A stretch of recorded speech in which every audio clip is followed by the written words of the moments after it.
Le plastique, on le sait, c'est dramatique. Et ce petit robot au look de catamaran, à défaut de nettoyer le fond des océans, va attraper les déchets du port de la Turballe au fond de ses filets. Son atout numéro 1, sa maniabilité.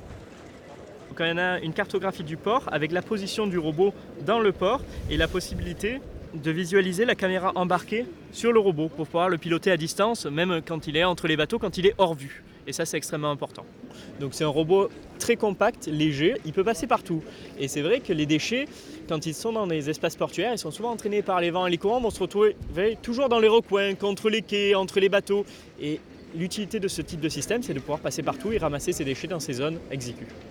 Nom de code de cette machine pilotable, Jellyfishbot, comprenez robot méduse. Son prix, 10 000 €. C'est un investissement raisonnable selon le port de la Turballe, premier acquéreur de la façade atlantique. Son responsable compte l'amortir en 4 ou 5 ans, en raison de la particularité du port de sa commune. C'est un des rares ports de la façade atlantique du département qui est accessible 24 heures sur 24, qui est toujours en eau, et donc on n'a pas de phénomène d'échouage. Donc on peut utiliser le robot dans le port toute l'année.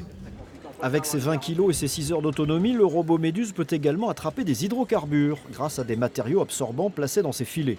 En service depuis plusieurs semaines à la Turballe, Jellyfishbot intéresse également les voisins de Piriac-sur-Mer. Ses créateurs ont prévu de présenter leur bébé à Vannes et à Brest dans la semaine.